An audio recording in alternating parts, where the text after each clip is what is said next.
Magandang umaga po sa ating lahat mga ka-TH. Treasure code sign marker decoding analysis po tayo ngayon. Samahan nyo po ako mga ka-TH para po i-decode yung treasure site ni ka-TH at mabigyan lamang siya ng konting linaw kung saan po siya magsimulang mag-digging spot.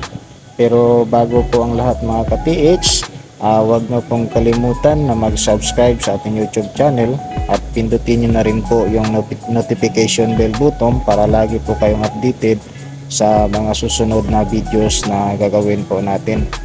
So ito po yung treasure site ni ka-TH mga ka-treasure hunter.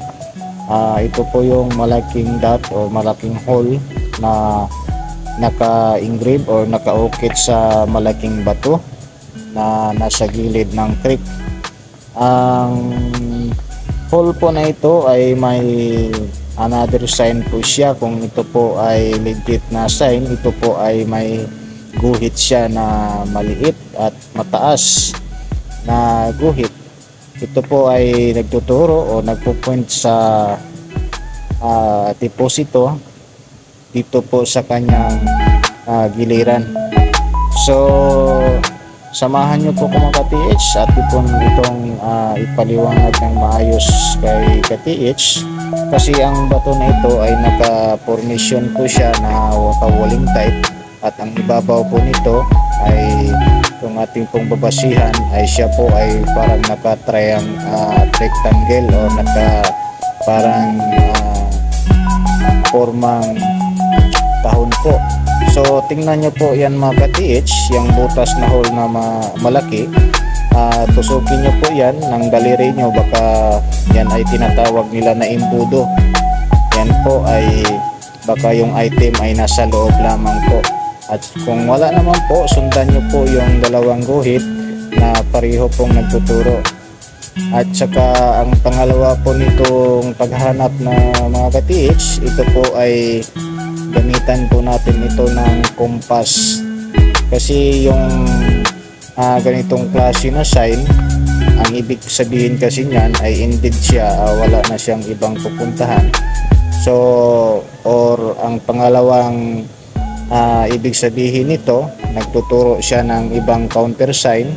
So gamitan natin yung compass, ilukit po natin yung north, south, east at saka west. Tingnan natin doon sa unahan, baka may mga old tree, mga big rock or mga old century tree or by bamboo, Chinese bamboo or kahit hindi Chinese bamboo, basta old bamboo siya na kapanahunan pa ng gera ng World War II ng mga Hapon.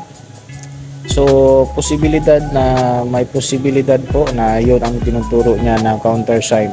So tingnan po natin mga ka-TH yung apat na direksyon.